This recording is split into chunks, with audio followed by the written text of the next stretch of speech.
welcome to another episode of the Who Dat Jedi podcast. This is episode 125. Gentlemen, I was doing some math. Do you realize we've been doing this for about 2.5 years? Yeah. Did I do the right math there? Because sounds about right. It was 2019, right, when we started this thing, and then 2020 COVID came around, and then we started just, keep doing it like on Google Meet. So I was like, where did that time go? But anyway, yeah, as you hear, that's the Who Dat Jedi Council with me. This is Dave and Fredo. Guys, how we doing? Doing okay. Yeah, doing good. We were having a conversation before we started about how old and tired we are. So then we realized I should start recording those for just outtake episodes. But you'll just have to guess what we're complaining about. So let's see here. What's going on in non-Star Wars news? Tonight we're going to be talking about hating Star Wars. We don't hate Star Wars, but we're going to talk about the people who hate Star Wars and kind of the history of hating Star Wars. I Dave may want to put in the. Do you remember the old Chappelle Show Player Haters Club thing, where everybody says going hate. That might be worth it for tonight. No, you guys have seen the GIF. I use it all the time on Twitter. It's the GIF of the panda who knocks everything off the desk and grabs the computer and beats the crap out of it. Yeah, that's the way I felt today when the alert came through from Bleacher Report that says Mike Thomas is on the pup list. It's like, oh, for crying out loud. His ankle must have like disintegrated or something, because Jameis Winston is going to be ready to go by, training camp, but Mike Thomas is on the pup list again. They say he's going to be ready to go like by training camp or partway through or something. Mm-hmm. I don't know, but it's just like, come on. I keep saying it. My mindset is, as long as they're ready to go for week one. Yeah, that's true. That's all I care about. This is true. If he's not missing any live actual football, I don't care. He's particular for him because he's not a rookie. It's like I had students like that where it's like, they didn't need to be at rehearsal. You knew that they were going to show up, they were going to be able to play their part, and they were going to knock it out of the park, and it drove you crazy as a teacher. But Mike Thomas, I'm sure he will be just fine, but it's just like, come on. Anyway, but we're getting closer. If you're worried about it, you can light a prayer candle for his ankle. I'm just saying. Sure. Do I have to go down to Flirty Girl and buy one, or? Oh, but in other news, one with his image on it. Okay. One with his image. Two things. First of all, I also saw that Port Orleans has they're bringing Gleason back, Gleason IPA, so that's getting back on tap next week. But have you guys been to Courtyard Brewing recently? Not in a while. It's been a few months. They have a London Porter that is to die for. I mean, I like a porter. And I was like, I haven't had a porter in a while. And Britt and I haven't been to Courtyard for a while. And I can't remember exactly what it was called. I'd have to look it up. But they have like a London Porter that was just like, oh my goodness, I don't even care that it's 98,000 degrees. This porter was the best beer I've had in a while. So yeah, go down there if you like a porter. Go down and try it. It's good stuff. What do you got there, Dave? It's dark. Soda and bourbon. Oh, okay. Yeah. Cool. I got water. I got coffee. See? No Irish coffee. No Irish coffee. The old man brigade here. Anyway, all right. Well, let's. I got my Metamucil. Let's get into some Star Wars trivia. Get our brain wrapped around the old galaxy far, far away. Fredo, to you. I'll throw it to you first. Oh, goodness. Whose snowspeeder is crushed by the foot of an Imperial Walker? Well, I'm pretty sure I know whose it is, but are we giving? Is it dual ownership? You You just can do dual, yeah. top Because billing. yeah, top billing is Luke Yeah, Skywalker, but the only guy who got crushed was the remains of poor Dak, who didn't make it out of there. yeah. So Luke Skywalker was the answer. Yes, yes. That's kind of that seems like Robot Chicken material potentially, though. Like if Dak had unexpectedly survived the electrocution. Well, especially now that we know that the T-47s can fit, in the back seat, two full-grown adults and a 10-year-old girl. So he probably had some. He could have ducked and got out of the way of the crush zone. So yeah, they could have something there. All right. Well, Dave, to you. Who does Qui-Gon counsel to be mindful of the living force? Probably Obi-Wan. All right, so it is Obi-Wan. And so here's what we need to do is we need to sit around and play this trivia game actually and just see how quick we can all get all the pieces of the pie and to the center and see how much of a stalemate it is. These are kind of ridiculous. And to me, watch, then I'll get the answer wrong here. Who's the first character in the movies to mention the name Palpatine? I know this one, and it is Rick Oley. No! Oh, God, that's right. I don't know. Now I have to go back and watch The Phantom Menace. It says Padme Amidala. That would have been my guess. But Rick Oley's the one. No, he said. Well, okay. He says Chancellor Valorum. See, I would have lost the Trivial Pursuit, and see, that's how fate works, kids. So, anyway, yeah. Okay, so I think. But they're around the council chambers in Naboo before they get invaded, and he's like, the ambassadors didn't arrive, but the chancellor told me that they made contact, and it's like. Then he cuts off, and Padme's like, Senator Palpatine. And then they go, kind of communication breakdown is a signal of invasion. Well, I hate the prequels, so, whatever. Oh, sorry. Yeah, that's true. It's a good reminder, though, in the original trilogy, the name never comes up. No. It just does He's not. always the Emperor. No, just always the Emperor. All right, well, let's get into some headlines. What do we got going in Star Wars world? Well, we'll start off with probably the one that's easiest to comment right now. San Diego Comic-Con is back in person this weekend, and you're going to see a ton of film and images and TikToks and Instagram stories and all the other from people out there. Lucasfilm, Star Wars and Lucasfilm are back at Comic-Con because they had, Comic-Con hadn't happened for the last couple of years, obviously, but even the last time it got held, it didn't. I don't think Lucasfilm was present there, but they're back. They have a whole pavilion. They have the Lucasfilm Pavilion, and they're displaying costumes from Andor, Obi-Wan Kenobi, the Book of Boba Fett, The Mandalorian, and I believe they're going to have, at least the presence of some of the cast and actors from the likes of Andor there for some of the events, and possibly I think Indiana Jones 5. So hopefully we'll see some footage or something. I know there was a sizzle reel apparently for National Treasure or whatever that is going to be on Disney Plus. By the way, can I hijack something here for a second? I read something today because this isn't in your news, but I'm guessing that this, obviously Marvel will probably have a presence at Comic-Con. But first of all, have we all seen all of Miss Marvel? Yes. Dave, have you seen all of Miss Marvel? Yeah, okay. I'm caught up. So the post-credit scene there, spoiler alert, when we have Captain Marvel show up, well, kind of.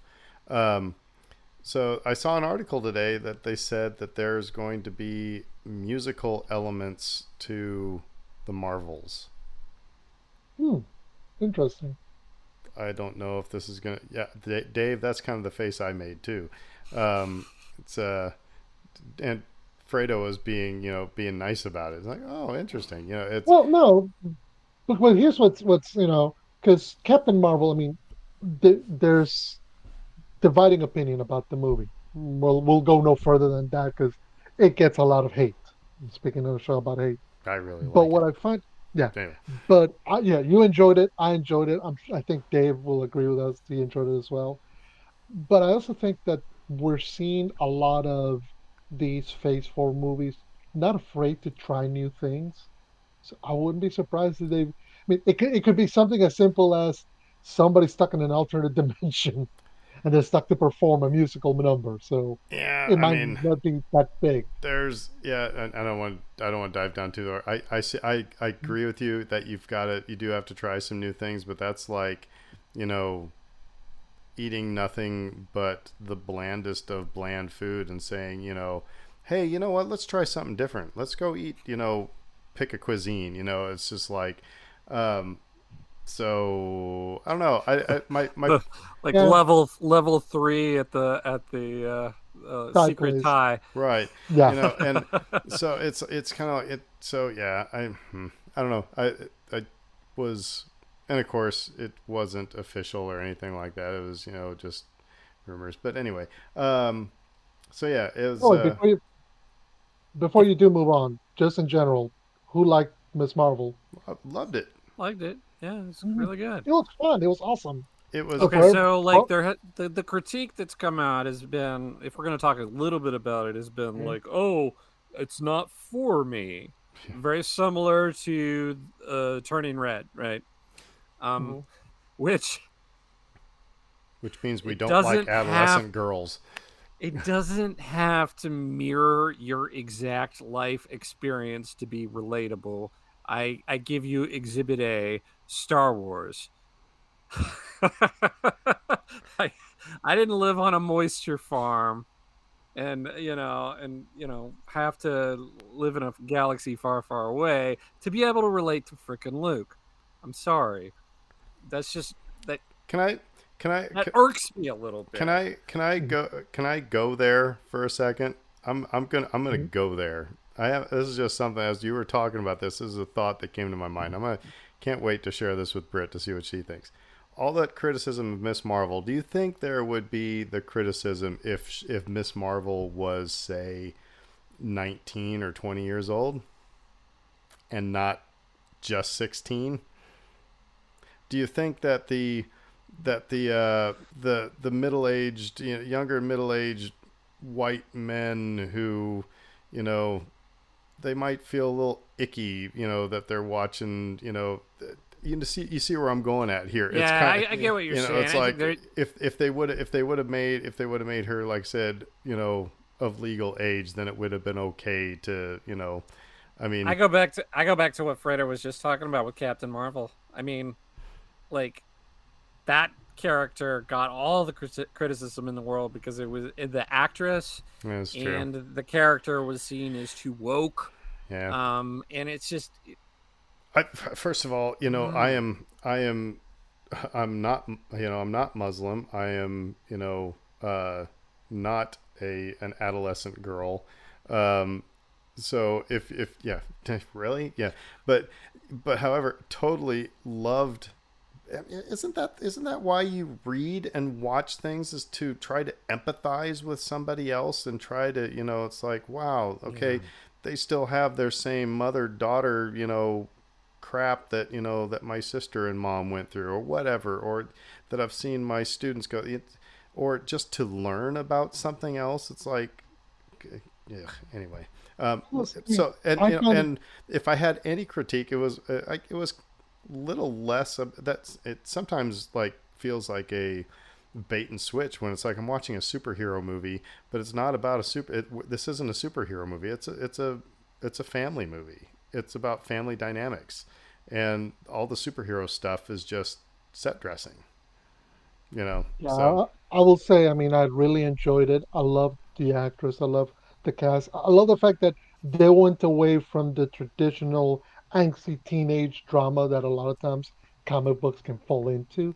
I love the fact that this wasn't a question of whether or not it ended up not being a question of whether or not she was going to have to choose which side. It was about her embracing the multitude of sides that make up her, Kamala. Mhm. Uh, It was very colorful, very engaging. Everybody seemed to be having fun.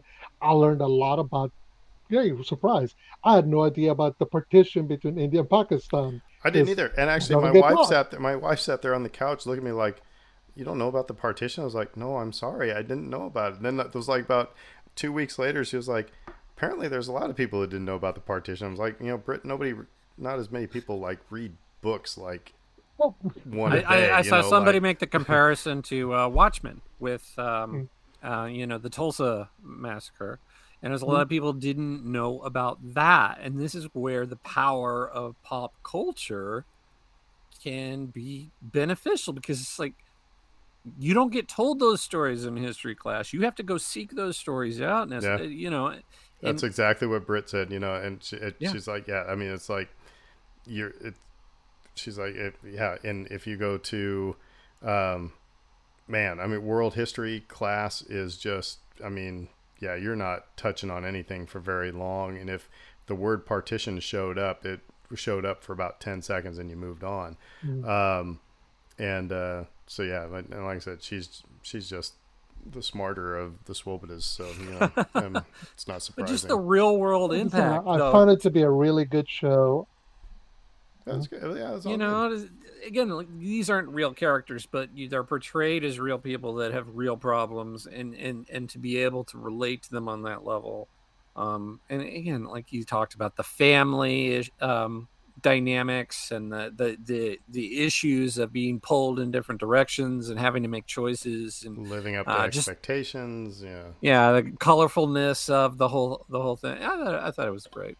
That was good. mhm, All right. mhm. Sorry, I had us go on a tangent. All right. What else we got? What else we got? So speaking about colorfulness and Marvel, we'll just tackle right quick that this is from Deadline. Alden Ehrenreich, our good buddy Han Solo, Um, Solo. is set to join the cast of Marvel's Ironheart. So for those of you who don't know, Ironheart is starring Dominic Thorne as Riri Williams, who kind of assumes the heirship to Iron Man's legacy in Marvel Comics. So that's coming for Disney Plus. So Alden's set to play. Let's see. It's supposed to be. They announced it sometime in the presentation in 2020. Has not been revealed who will be playing. So good news for him. Yeah, he goes from Star Wars to Marvel, continuing that tradition alive. Yeah. Good for him. I like seeing him get roles in the wake of what happened with Solo. Because he had a really good reputation prior to that movie, and then he came out of that movie with a bad reputation. So I like seeing him bounce back a little bit. Next on the news, this one's from a few weeks ago. This one, I'll give thanks to Tim Rupert, a listener who sent me this link, and I had to share with you guys. And I'm sure you've heard of this before, but Hasbro has a program called the Selfie Series, where it's a new personalization platform that will allow you to make yourself your own action figure. So yes, you can play with yourself, kids. That's why they call it the selfie series. Yeah. So first of all, two things. When you sent this to me, is like I thought of the Big Bang episode where Howard and Raj, get action figures made of themselves. Then they buy a 3D printer to do it, and then there was another one where there was a guy in the 501st who was doing this. He was basically, taking. You would send him your picture, and he would sculpt a head that kind of looked like you, and then put it on the head of a stormtrooper. So you would have, and I missed that run. That would have been kind of nifty to have, but this all is kind of very voodoo-ish, kind of creepy. But Well, like I said, so just to give you a rundown of some of the characters, because it's not just Star Wars. So you can put your head, Aaron. You can be a Mandalorian warrior, stormtrooper, an X-wing pilot, or a rebel princess. Now, you also have Marvel's Black Panther, Black Widow, Spider-Man, Iron Man. You have a couple of Rangers from Mighty Morphin Power Rangers, the pink or the red Ranger. You got a couple of Ghostbusters. You can put yourself as a male Ghostbuster, a female Ghostbuster, or you can be either Scarlet or Snake Eyes from G.I. Joe. So got some options there if you don't want to just make your own action 501st life size, Hasbro figure. You can go be Snake Eyes if you want.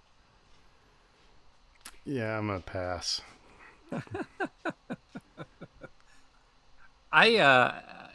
What's funny is this does remind me of the time my wife made me into a bobblehead, which was a really kind of fun gift for work. I had a bobblehead on my desk, so she had another bobblehead made for me to match my previous bobblehead, and this time using my visage, and it was rather hilarious. Did it Was have that the long short beard, beard? Dave? Yeah, that's what I want to know. I was fully bearded. But I is it probably had more long, hair. I had more hair though. long beard or short beard? I think it was a little tighter than I have it now. Right now, I got the long gray beard, Gandalfing over here. You shall not pass! No, we gotta. If you still got it anywhere, we need a picture of it to post online. That'll be the image to go with this episode. Dave bobblehead. Nah, man. Again, this is Patreon content right here. We gotta hold back the good stuff for the Patreon. Whenever that comes. Okay. Last bit of news is not really news. It's more a rumor. This was coming from the Star Wars Only Twitter feed. Actually, comes from Star Wars Sits, which is a Spanish-based Star Wars content creator. They took a picture of some magazine where it showed the listing of all the upcoming Star Wars shows on Disney Plus. So you had the Bad Batch, season 1, season 2, Mandalorian season 1, season 2, season 3 coming soon, Bad Batch season 2 coming soon, Obi-Wan Kenobi available now, Andor coming soon. Then it lists the Book of Boba Fett season 1 available now, season 2 coming soon. So, are we getting a season 2 of Book of Boba Fett? And that's a possible scoop that we may receive at Comic-Con or later at D23. I don't know. But that this would be a bit of news for Star Wars that the season 2 is coming.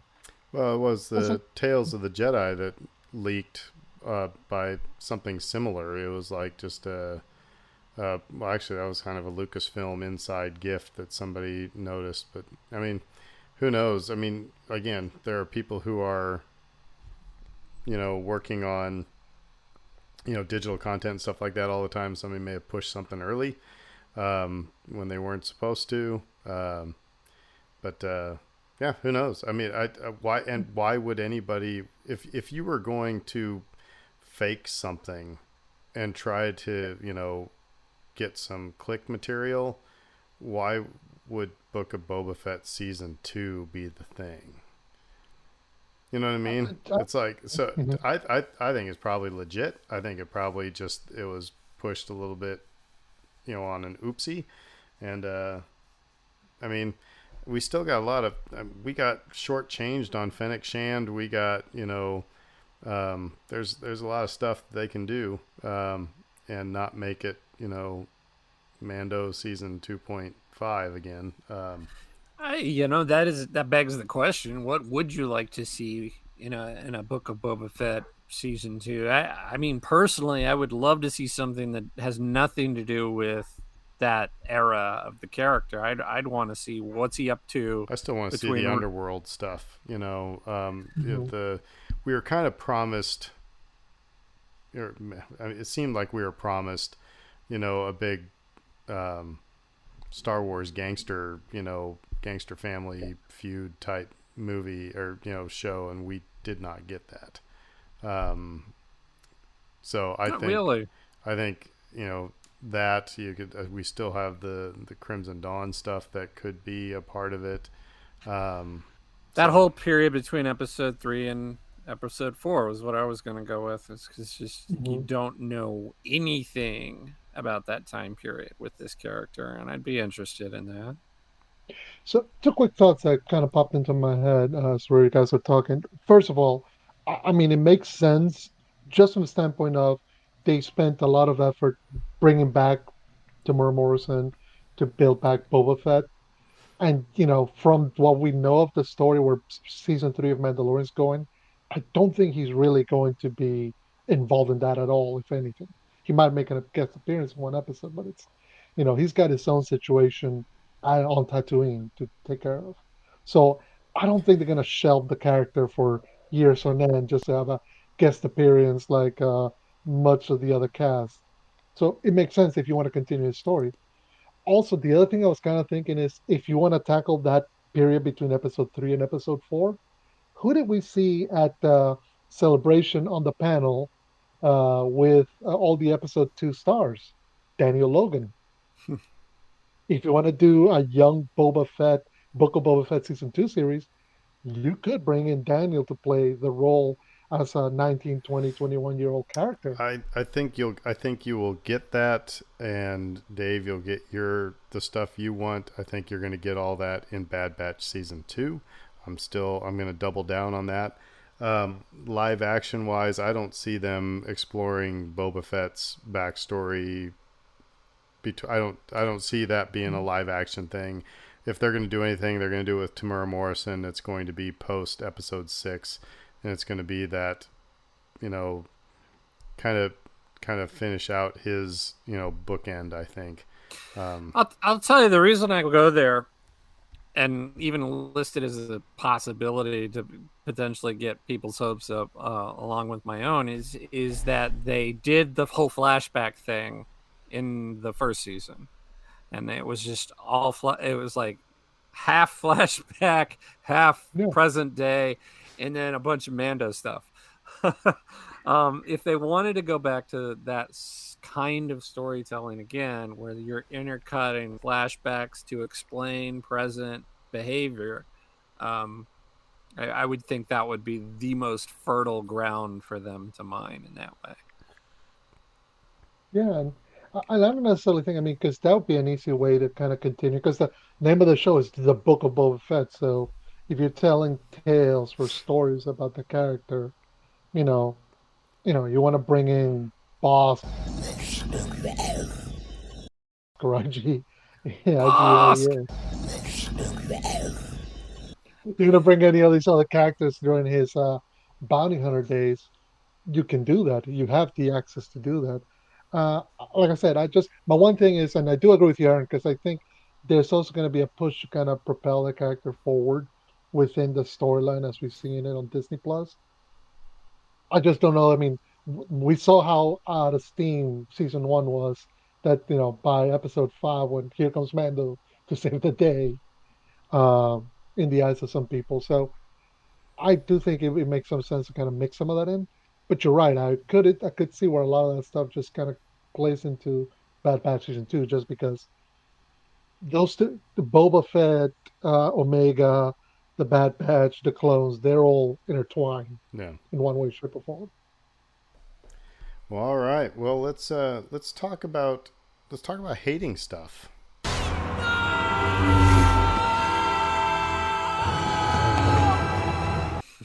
And in particular, hating Star Wars.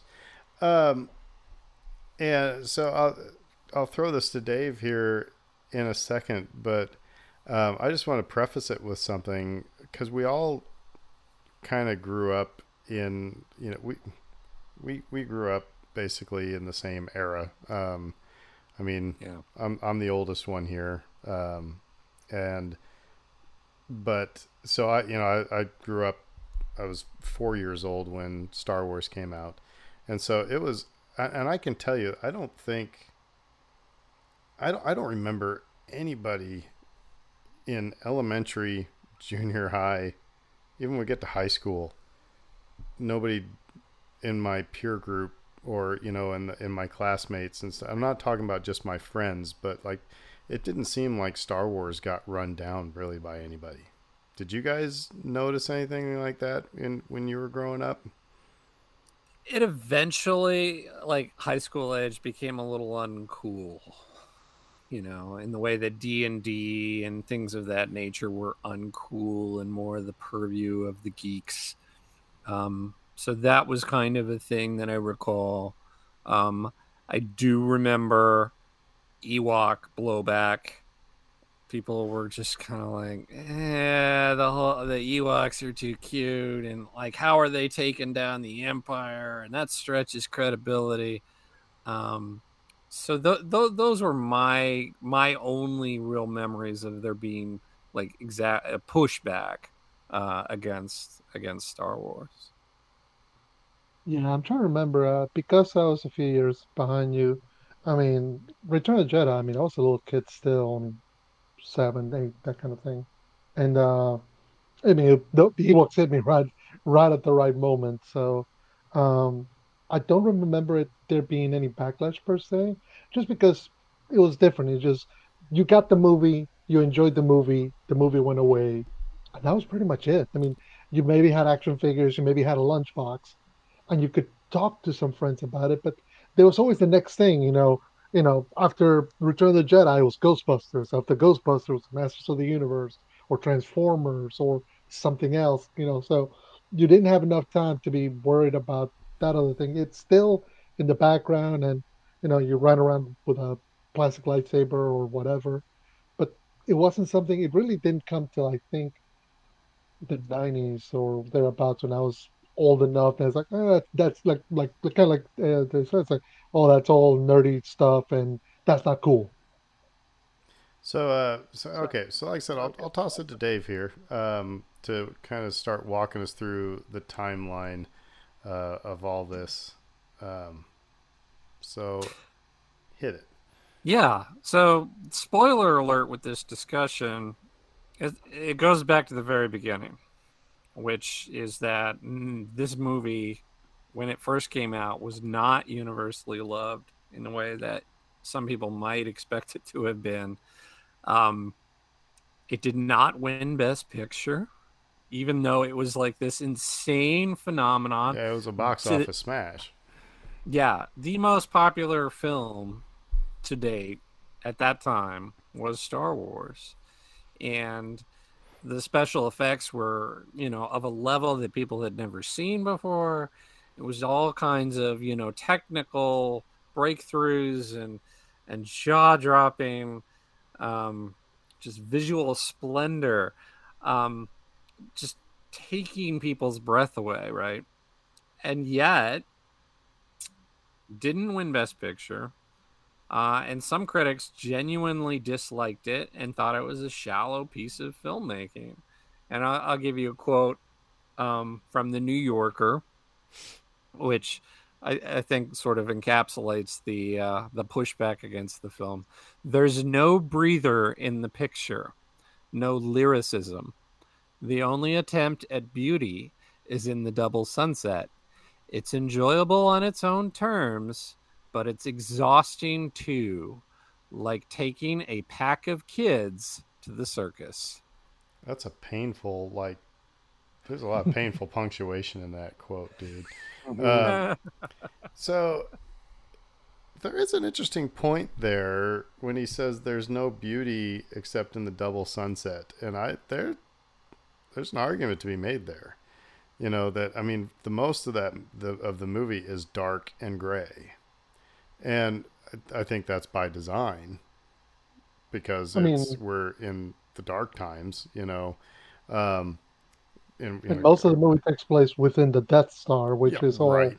So the dark hallways and whatnot. But So. when you're coming out of a movie era that is like Lawrence of Arabia and Ben-Hur, these just I could see how it was like, even though you got all these special effects, it's like shocking. It's like because you just took away all the senses. So yeah, and I also think about this. It's very much like old people don't like what the kids like because they don't understand it. You know what I mean? And it's not necessarily they don't understand it, but it's like they feel left out. And I think as we go through these, I think my big theme is going to be, people throw rocks because they feel like they're being left out of something. We have friends like that will kind of diss Star Wars a little bit, but they've never seen the movie. And, so when we're making all these references and everything like that, they're left out, and so then the only way to get attention is to throw a rock. So but it was a drastic change in filmmaking. I mean, everybody was excited because George Lucas did American Graffiti, which was all outdoors, and it was shiny cars and and everything. And then you go to Star Wars and it's 180 degrees. So I could see the visceral reaction by critics. Just real quick before Dave continues, I think you make a salient point about the impact, the forced demand on people who have no interest in this kind of genre fare now being forced to confront it because otherwise you're out of the zeitgeist. Uh, it's an interesting way. It's much in the same way what happened to Titanic 20 some odd years later, where a lot of people just hated it because the fact that it was so popular, because it was everywhere. You couldn't escape it. And I think also, particularly as it pertains to Star Wars, we'll see its impact through media as we go along because the next year after Star Wars we get Close Encounters and Superman. Year after that you get Battlestar Galactica and Buck Rogers on TV. So the impact of Star Wars success is almost immediately followed up as everybody's trying to um, cash in on the big craze. And there's always going to be a certain element of people who are going to go, well, I this is not really my thing. I don't really care for this, but now I have no choice because it's everywhere. I mean, I even remember if anybody remembers Queen, the band, they even have a line in one of their songs that says, I don't like Star Wars. Yeah. They flat out say, I don't like Star Wars because, it's not their jam, which is fine, but you also go, in some ways, it's a rejection of what's in the zeitgeist that you have to connect in order to be aware of what everybody's talking about. First of all, I have to say that I think you are the only person in history to ever say that I had a salient point. Um, the other thing I also want to bring up here is that one of my favorite quotes from Louis Armstrong is he said, "There's only two types of music: good music and bad music." He said, and "If it makes you tap your toe, then it's good music. Don't worry about it." And with all due respect to any big jazz musicians who might be listening to this, I've some of my best friends are jazz musicians, and I will tell you that they're some of the more snobby music listeners because it's like what you said, Dave, that highbrow, if it ain't John Coltrane or if it ain't, Miles Davis, then they ain't trying hard enough type of thing. But it's like sometimes you just like bop. It's like it makes you tap your toe. It's like we've talked about before. It's like that McDonald's cheeseburger, and this first criticism of Star Wars is that person who thinks that he should be getting his, gourmet, hamburger from wherever, and he was handed a McDonald's cheeseburger, which he wasn't. But there's also like I said, there's also that point of it that it's just people throw rocks because they think that we should like higher brow stuff, and it's like just enjoy it, man. It's fun. And so it's a recurring theme, and it's not just the rejection of Star Wars, it's the rejection of what guys have been alluding to, which is the popular, the big budget box office blockbuster. And like all the comic book stuff like gets all of this blowback now. You got the Scorsese crowd versus the comic book fans. And it's like, well, why can't you like both of those things? And the answer is you can. So, and yet here we are. So what about Empire? What about Empire Strikes Back? Did it get any better? Interestingly, it scored worse among critics than the original Star Wars did when it came out. And I think there's a lot of revisionism with that. You go to Rotten Tomatoes today, and you probably, if you pull up the score now, Empire may actually be higher, may have a better Rotten Tomatoes score, but that's because of all of the reviews that have rolled in over the last 30 years since the movie originally released. But when it did release, the reviews were worse. And it also scored lower with audience members too, because I think it was a significant departure from the first film, Big time. stylistically, thematically, and It was heavier. tonally. Yeah. Yeah, absolutely. A much heavier film. It wasn't universally welcomed. A lot of people were like, where was the Buck Rogers, shooting at each other in the hallways scene? And it's You still, unfulfilling too, with the cliffhanger and yeah. they didn't like the structure. There's again, it was seen as not having a proper ending, or even a proper beginning. We've gone over that. And I'll give you another quote. This time from the New York Times. It's a big, expensive, time-consuming, essentially mechanical operation. The Empire Strikes Back is about as personal as a Christmas card from a bank. So, Ouch. So, Dave, you have background in journalism. Do people decide I'm going to write a negative review of this because it's going to people are going to read it more? I mean, I think maybe that statement would hold true today because you get more clicks with controversy. But in 1981, do you think that this person from the New York Times, did they set out they were just going to write a negative review? There was much less incentive back then for that sort of thing, as you just pointed out. Nowadays, like, you get rewarded with clicks, you get rewarded with a lot of attention and retweets and things, and so there's so much more incentive to go that route now. But then there was a little bit of that back then, and then some of it just came down to playing devil's advocate.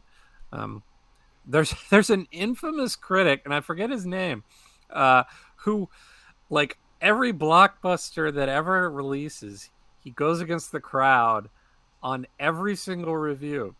And, like, I think he was, like, the one guy that, like, reviewed gave Toy Story a negative review.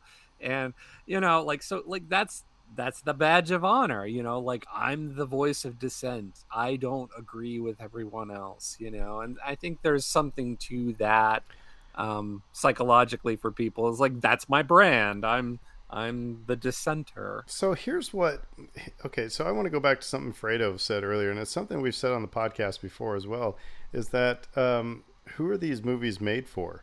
Because to your point earlier, Fredo, it's like, I remember, you went to the movie, you enjoyed it, you left the movie, and then you went on and did other kid things.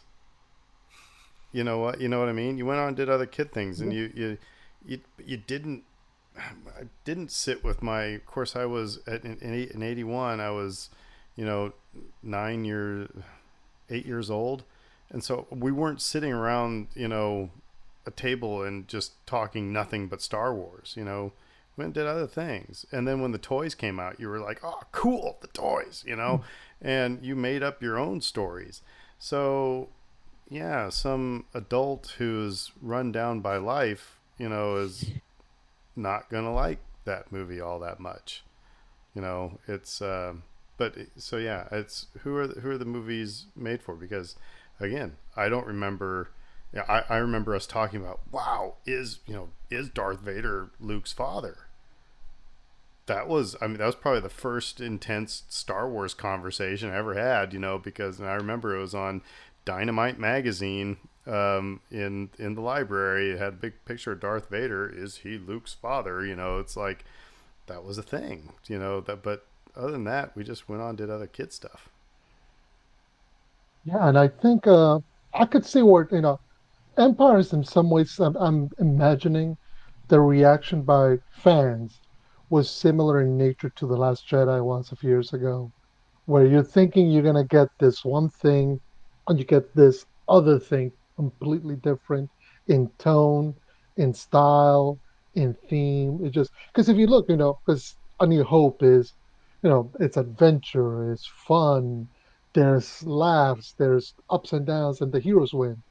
The Empire Strikes Back, it's no, we're gonna be. It's almost like it's the adult version of the adult telling a kid, no kid, we're gonna browbeat you with all of life's You're gonna reality. get a job and you're gonna have to pay 60% to the government, and yeah.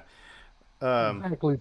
So it ends up in a dynamic where I can see where a lot of fans reject Empire at the moment because they're expecting Star Wars Part Two, and they don't, and my and my their reaction is gonna be, oh my god, and you know. and I'm gonna let Dave talk about Return of the Jedi now, but I think my thesis here is I'm going to say adults ruin Star Wars for everybody. We're kind of coming to the point, I think, a little bit. Again, these criticisms, if you're listening along and you haven't thought about some of this stuff before, some of it sounds familiar from film to film. Anyway, Return of the Jedi, thought of as to catering to the young. We mentioned the Ewoks earlier. There were a significant number of fans who'd seen the first two films and had been like, all right, I'm into this, and liked the darker turn that Empire took, and then came along, and maybe they were 17, 18 years old at this point after seeing the first two films as a kid. And then the Ewoks came along. And the shift in tone and some of the creative decisions that George made catering to children were not received as well. And even the critics got in on the act again. And I'll read you another one. This one from the Daily Telegraph. The appeal, perhaps, will be strongest to the young. The invited audience at the press show was predominantly juvenile. And I don't know if that's a shot at the fans who were in attendance or if there were actual kids in the audience. But It's not the New Orleans rapper.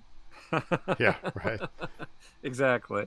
The- But yeah, that was the criticism, the biggest criticism of that film. I also read critiques of the pacing. Once again, the pacing in that movie is a little intense in the back third, and there's a lot of jumping around. And if you're not invested, it can be a lot. That's some of my favorite Star Wars, though, is that third act Absolutely. of Return of the Jedi. It's awesome. And so this is just kind of, again, an overarching comment just about hating on things. It's kind of like, I mean, I hadn't seen any of the Marvel stuff until, we did our project, and I ended up now, I really enjoy watching the Marvel movies, but I'm not totally, there are movies obviously that I didn't like as much as you guys did. And here's where I think, and I'm not saying you guys did this, but I think one of the problems we have now in society is that, it's kind of like, you don't like Star Wars? You ain't cool if you don't like Star Wars. You don't like Marvel? Where have you been? You haven't done this? What the hell have you been doing with your life, son? It's like, what the, Inverse. what the, why are you getting on? It's like, I'm the guy that if, and this is, call it a fault or whatever, if you were to, give me a book and say, Aaron, you need to read this book, I think you'd really like it. I'm probably not going to read that book.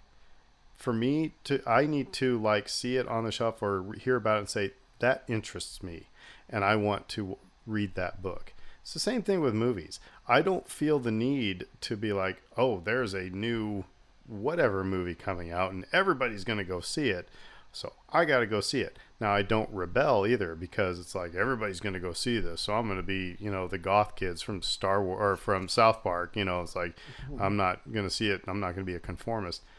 It's just, but however, you talk about zeitgeist, it's like there's something going on here. It's kind of like when that band is playing, it's like man, this sounds like kind of garbage to me, but everybody seems to be digging it. So it's like you open up your ears and try to figure out what are they digging about it, you know. So I like I said, I think that's a problem right now is that we throw a value judgment on people if they haven't seen something or if they haven't read something or they don't like that band, and it's like I don't know why we do that.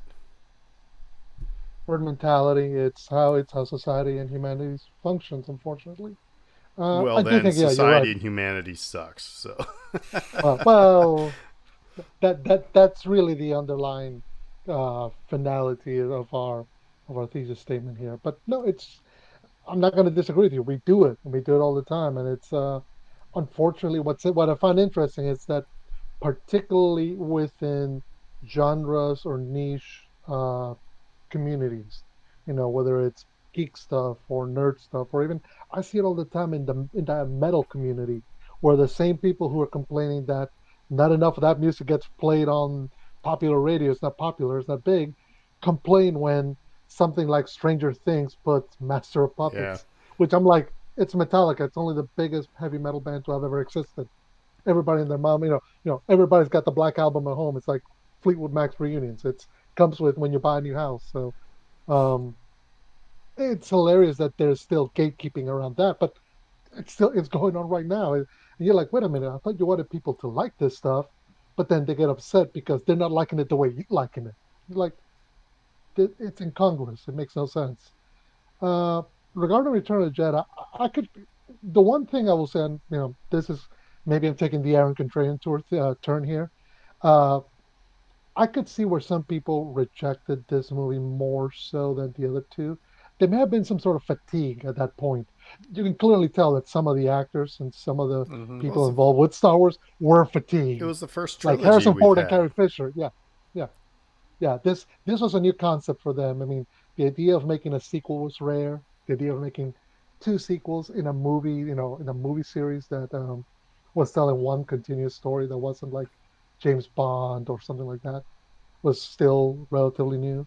So you can tell that maybe there was some sort of burnout by this point, and it makes it interesting that now we live in an age where we're getting multiple Star Wars a year during the year. Never mind one a year. We're getting multiple a So year. Well, we don't feel that. here's the other thing Oh, that's maybe we going do. on. I wonder that do you think that the Ewoks, um, because Empire comes out. I remember having Yoda in there was really a gamble Yep. because the Muppets were becoming a thing. We've always had Sesame Street, but you had the Muppet movie and you had the Great Muppet Caper, and the Muppets were and the Muppet Show, and then so you got Yoda, and it's like that's a gamble. Now in the next movie, you're going to have a bunch of little Fozzie Bears running around. So do you think that had if the Muppets hadn't have been you know a thing, do you think the Ewoks would be all that big a deal?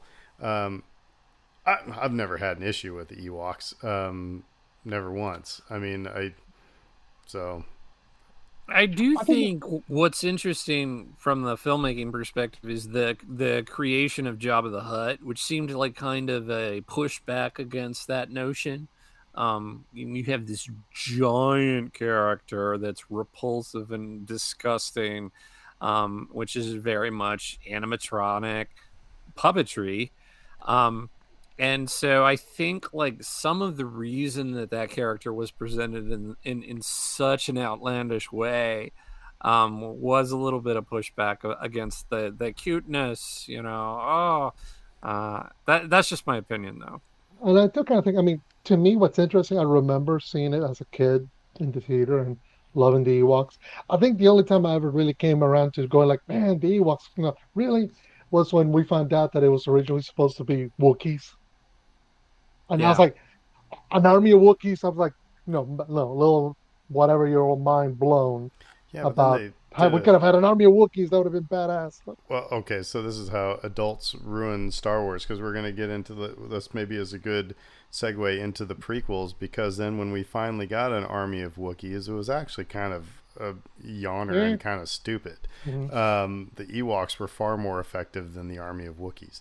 But talk to us about the prequels. And I still say this is where adults ruin Star Wars, because now we got the kids who were our age seeing A New Hope, Empire, and Jedi.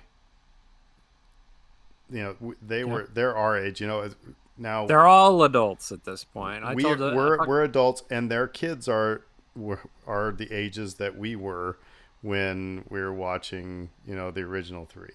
So, and again, I think, like, especially with Phantom Menace, when Phantom Menace came out, people were just dead set against some of the humor, and the characters, like Jar Jar Binks, and it was just. I'm sorry, I'm going to interrupt, because I'm one of those people. Not Jar Jar Binks. I had no problem with Jar Jar Binks whatsoever. I've talked about it when we did our watch of the Phantom Menace. The fart and poop jokes were so out of character from the original trilogy that was off-putting to me. It was like, who decided to make the Eopie fart in somebody's face? It's like, why do we need to do that? Why do you have to have Jar Jar step in dog crap? You know, those were the types of things that were. I would agree with that criticism. I think that's a fair criticism. I don't think it's fair to criticize Jar Jar Binks when you think C-3PO was an awesome character. You know, it's. There are a lot of decisions there, though, that really sort of color the whole. You cast a young Anakin Skywalker. You didn't go teenager like you did with Luke. You went young. And again, like, that was a creative decision that he wanted to emphasize that even the most pure of us could turn into Darth Vader. And I get that, but that was a choice that was going to appeal to youngsters. Wasn't going to appeal to the older crowd at all. Well, it's kind of like our pod race. Pod race was another thing. It's kind of like our Miss Marvel conversation, where it's like, again, as in 1999 when came out, I was, do the math, Aaron, 26. I can't relate to a 10-year-old, you know. Yeah. But if I had a 10-year-old son, probably could have. You know, I would have been starting having kids early at that point. But anyway, you and I are speaking logically right now. When that sounds ridiculous, doesn't it? On the face of it, based on what we were just talking about with Miss Marvel, but that was how people talked about this movie. And what also was being birthed at this point? Internet. Yeah. So now we have you know, the virtual, you know, coffee group where you sit around at 6 a.m. and complain about the government and everybody, you know. So yeah, a lot of what gets the most pushback in the prequels are things that are in keeping, ironically, things that are in keeping with the spirit of the original Star Wars, which is like, it's kind of directed at kids in a lot of ways. It's a morality tale that kids can wrap their arms around and understand, right? As well as innovation and change. So it's like this push back and forth between, I want it to change, but I don't want it to change. And the changes were mostly technical in nature. It's like, oh, no more practical effects. Everything's too shiny. Yeah. And I'm sorry. I'm going to jump in. I'm going to jump in here real quick, because I think there's a counterpoint here. That it's kind of like, I watched a documentary on Rush, you know, the progressive rock band. And when they started creating these works, and they weren't songs, they were works, and you have an audience now following that, and they're following and buying into the sophistication that you've created. And then when all of a sudden you bring out an album where it's full of synthesizers and electronic drums, and So what I'm saying here is that I think you, as you are becoming more sophisticated in what you're creating, your audience is becoming more sophisticated. So that the next one, if you do anything, yeah, it might be different. They might be trying some different things, but when you try new things, that's when you sometimes fall short of the bar that you've set. And your audience, because they've become more sophisticated, will recognize that, and so they'll recognize it's, hey, it's cool if you want to use CGI stuff, but it doesn't look as good as the puppet that you used back in 1981. It's cool if you want to, if you can do these super cuts, but because of the with having a take from Hayden Christensen here and another take from Natalie Portman here and merge them together, but it's got to have the heart that we've had before. So I think, yeah, he was trying new things and was progressing on some instances, but I think they fell short of hitting the target, just for the sake of trying new things. And so that gets backlash then. So it's like I said, it's when Rush then all of a sudden comes out with, and Geddy Lee is looks like he's in the Flock of Seagulls, playing keyboards and playing a bass that, that doesn't have a headstock on it. It's like that you've built the sophistication of an audience, and then all of a sudden you've just kind of taken the rug out from under them. So I think, in some instances, George Lucas made his own bed with the prequels. I also think, and not to disagree with you at all, because I don't. I also do think that part of it is simply the end result of what George was aiming for, and a lot of it was to tell the story of the prequels, but a lot of it was simply push technology further. It was I R&D. mean, We've said that before. Yeah. yeah. Well, I mean, and that's what the special editions were all about. Was after he saw Jurassic Park, and he saw what the CGI Island could do and Terminator 2, what they could do.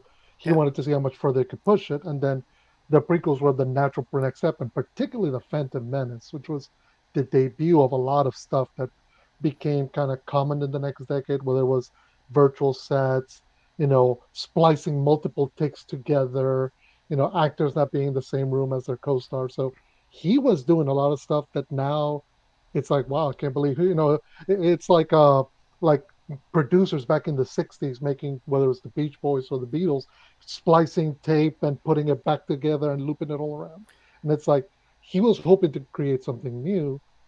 The problem is, it's almost like he got too caught up in Well, using the box of tools except and not necessarily what he was building. for the, I think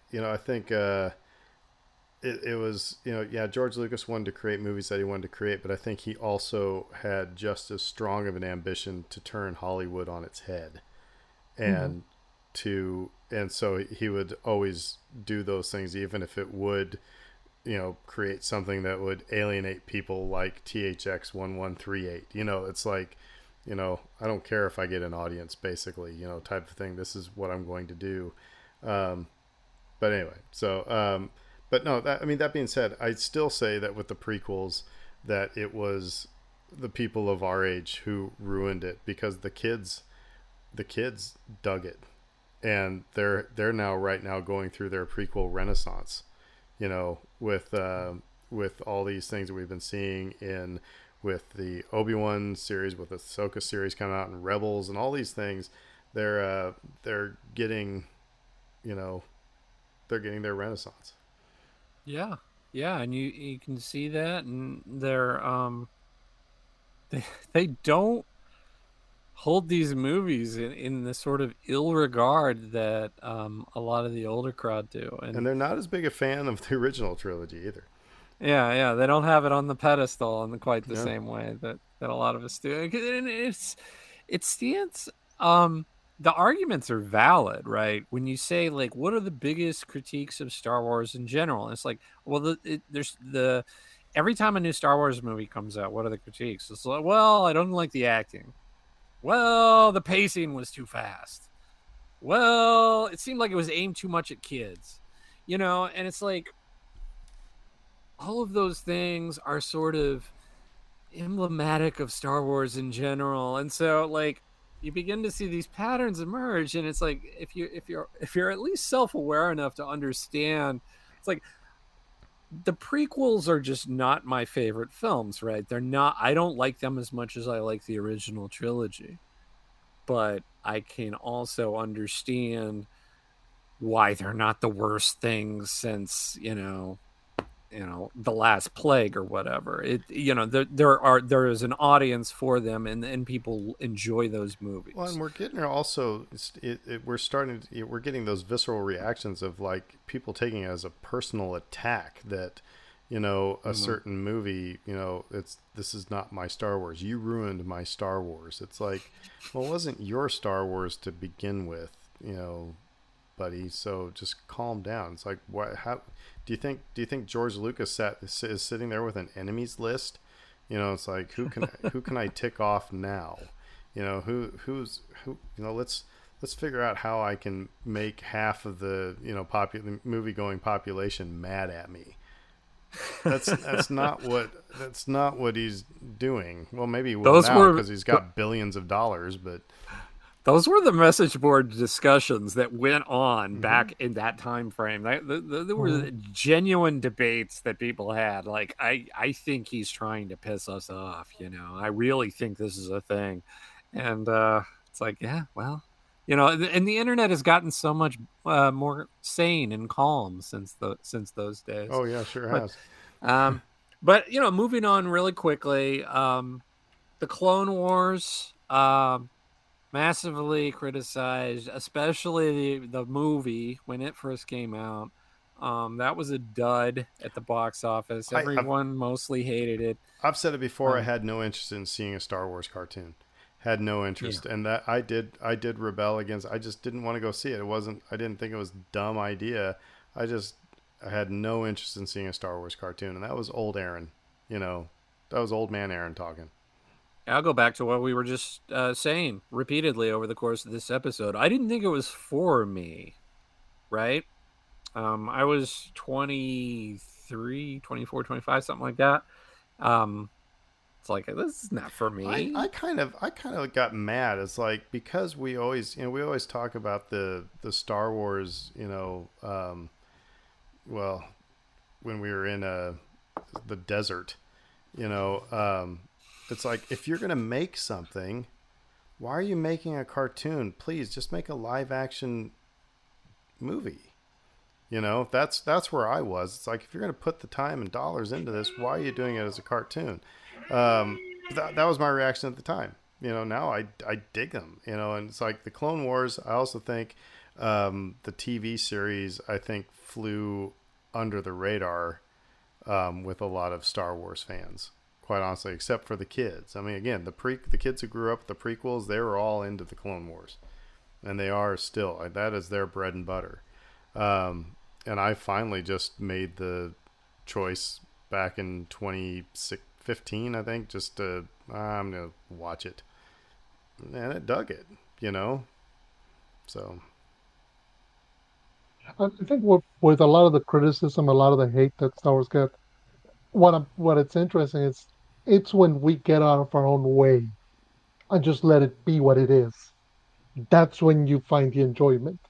It's when, it's kind of like you were saying about the expectations that people put in your head, Aaron, about, oh, this is the funniest movie since Caddyshack. The fact that they're hitting you with that puts a certain expectation that, okay, now whatever it was, I got to measure it up against that. Whereas when you take yourself out of that and just let it be, you can find things to enjoy in it, and, it might be all right.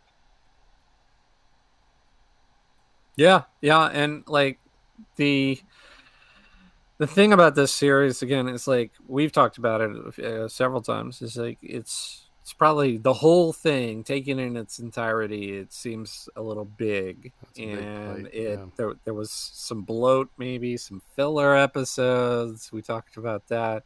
So some of the critiques are fair, and it's not chronologically the way the episodes lay out. It's weird. But it was very much, I think you nailed it on the head there when you were talking about how, you didn't think it was for you, or we didn't think it was for us, because it was like, well, why are you making a cartoon? This is not for us.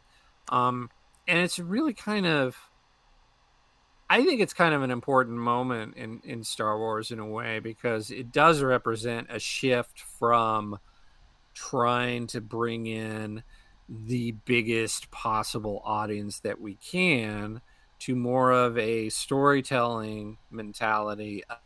I'm just going to tell some stories, and some people will like certain parts of it, and other people may not like this episode, but they may like this other episode. They may like this character or that. And when we talked last episode, I think, Fredo, you talked about that being very a comic book mentality, where it's like, I don't have to read every run of a character. I don't have to follow every character for the crossover events. I can just focus in on the sorts of things that appeal to me personally. And this is sort of a turning point for Star Wars in that way.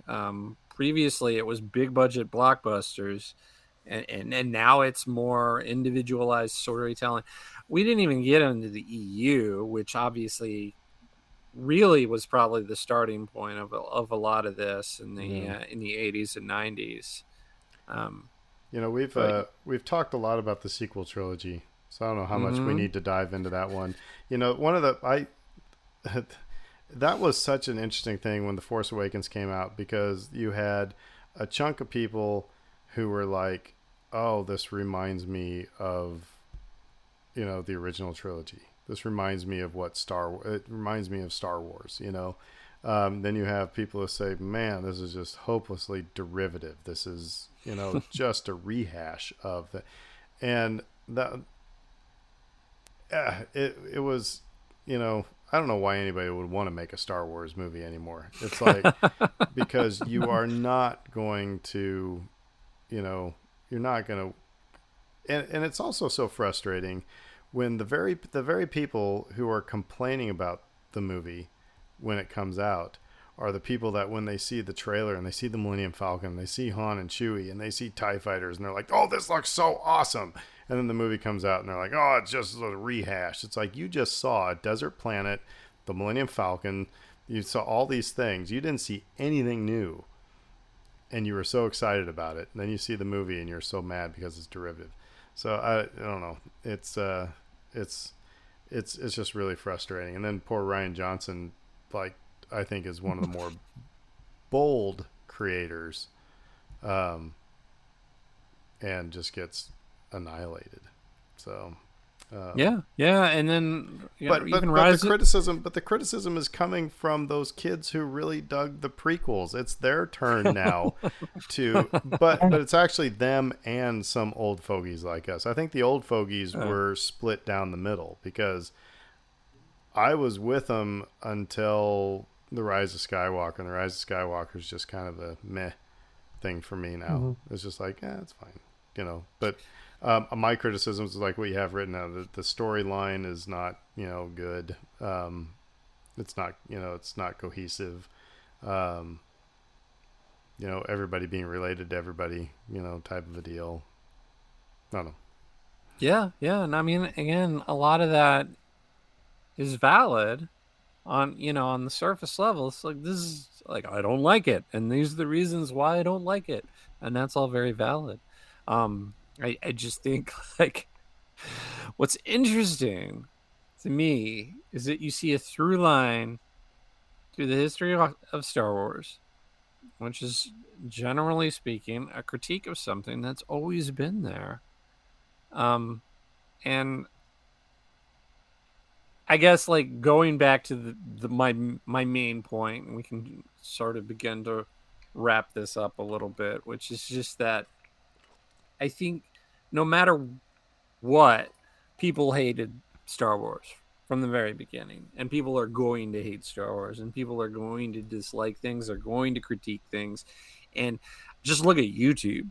Take 5 seconds and, type in whatever your favorite Star Wars property, and you're going to get 70 videos that pop up that are talking about how awful it is, right? But I don't think you can let any of that just ruin the experience for you. I think it's a very dangerous road to just sort of let those sorts of outside criticisms color your own thinking. You're I think you eat. 100% correct. I'm sorry to interrupt you. It's what Yeah. I do. It's it's like my friend before he went to take his kids to the Last Jedi. He called me. He said, "Aaron, I'm taking the kids to see the Last Jedi, and I'm reading all these reviews, and I'm really worried." So it's like, I think, and it's kind of like me now. It's like right before I went and saw Thor: Love and Thunder, they said it was the best Thor movie ever.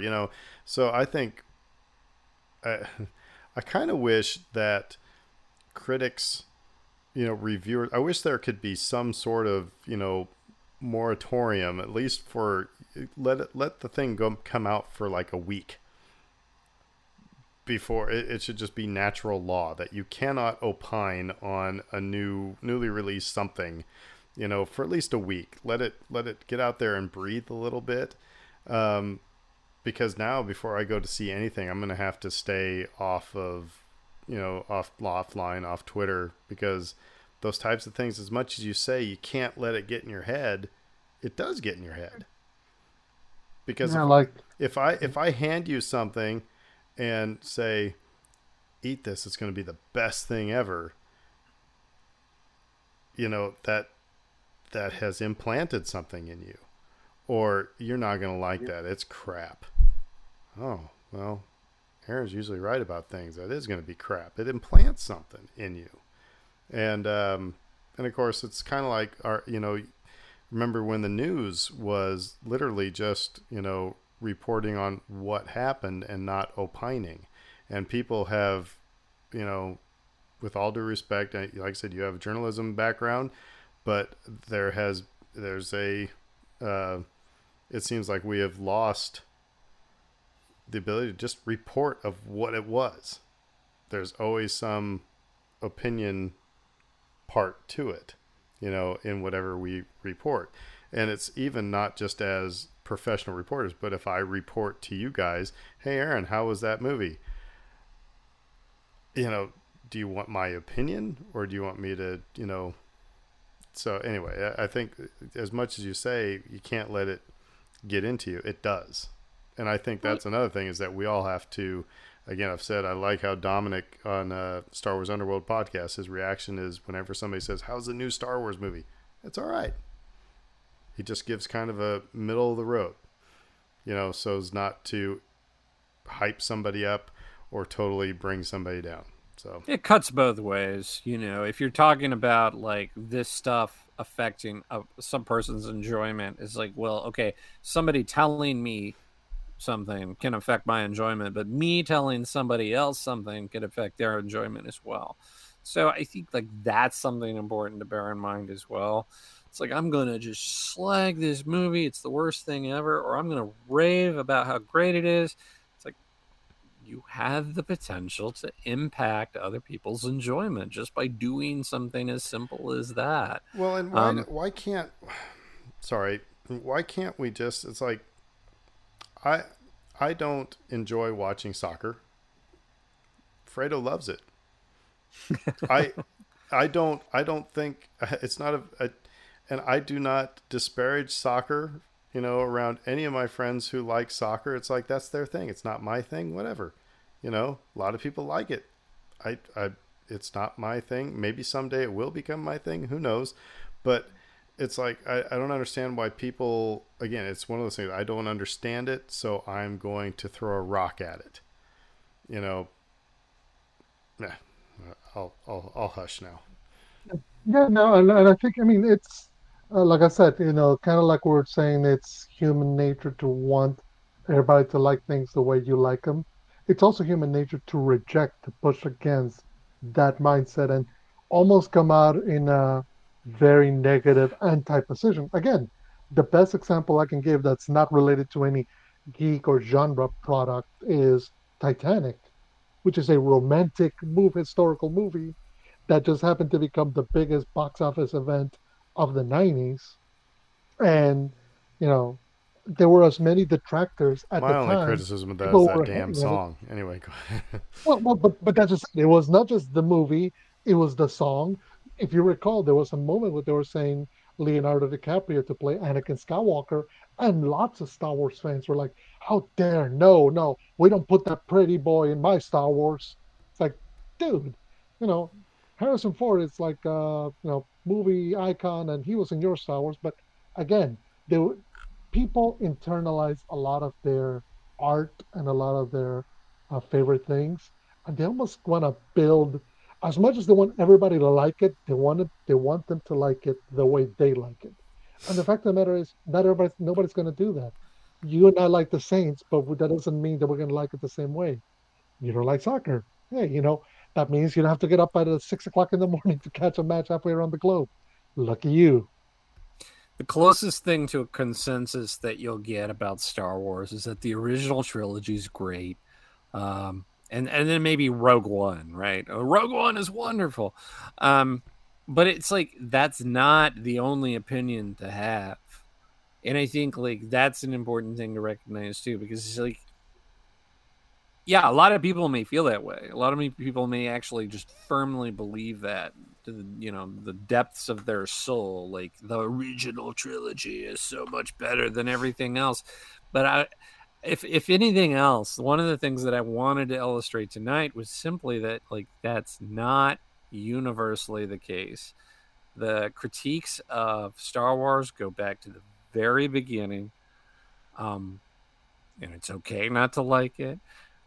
It's okay to be snobbish about it. It's okay to just say, well, that's just not my thing.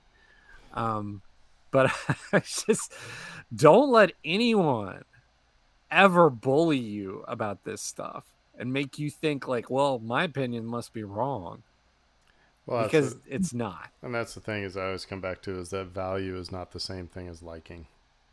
Mhm. I mean, we all recognize that there's art and movies and music that may not necessarily appeal to you, but that doesn't necessarily diminish its quality of its value. It's just it may not be for you, and that's fine. I think that's part of the process of growing up when you recognize one, there's things you're gonna like that nobody else is gonna, and that's cool. But that also makes you an individual, that makes you unique. The tastes that you develop are made around you, and it's fine to hold on to them without necessarily getting either upset that other people don't like it or demanding that everybody likes them, because all that does is going to create pushback, and you know Well, it's mature. I'll my final comment here is I think it would be kind of. I mean, let's also be honest in that um, from a in all of movie creation, the Star Wars, let's just even take just the original trilogy or just the first movie, A New Hope, it is not the best thing that's ever been created. Those criticisms, those were accurate. The acting was kind of bad in some places. The pacing was kind of slow in some places. I mean, we could probably sit there and do an episode of 10 reasons why they were right that it shouldn't have won an Oscar. Just Yep. because I really liked it and just because it was innovative and different does not make it, you know, of high quality, overall. So, and I'm just so like I said, I think we also get into that. Like I said, value is not the same as liking. It works both ways. It's because I like it so much, then I've put so much value on it, and I think that all the critics are dumb because they can't see it. I don't know. That being said, I love Star Wars. I always have loved Star Wars. It's like a warm blanket to me. And puppy kisses. It's just, it's awesome. So, Yeah, no, just to finish up, it's yeah, I think the good thing about it, I mean, one of the things that I always recognize is Star Wars is like any other piece of art. It depends on me how I experience it and how I internalize it. That element. And look, we all have our Star Wars stories about what we did after we saw it the first time, or who we played lightsaber duels against, and what was the first piece of Star Wars memorabilia or stuff that you got. or the first book that you did. And it's not just the elements of owning something or seeing something, it's the shared experience that comes along with it. It's the, hey, I went with my brother to go see Return of the Jedi. And it's, hey, we stood outside Toys R Us in May 1999 because everybody wanted to get all the toys the first time out. And, you know, you grab something just because that was part of the experience. Yeah. It's going to Galaxy's Edge. So it's all part of that. And I think it's always good to remember that, yes, there's a piece of art here that exists, but it's how you make it your own that defines it. And it's perfectly fine to defend that while acknowledging that everybody's relationship to that art is going to be different. And theirs is just as valid as yours. I love Star Wars. I wouldn't be sitting here with you guys weekly talking about Star Wars for an hour every week if I didn't. And I always want to keep that like in mind. Like there are times where it's easy to just sort of lose sight of that. You don't have to love it all. No one ever did. But I think it's worthwhile reminding yourself of that once in a while. And I don't think it was designed for kids. I think it was designed to be fun.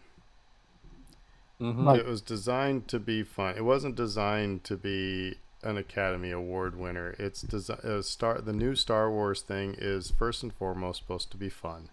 And the only thing that's going to keep you from having fun is you.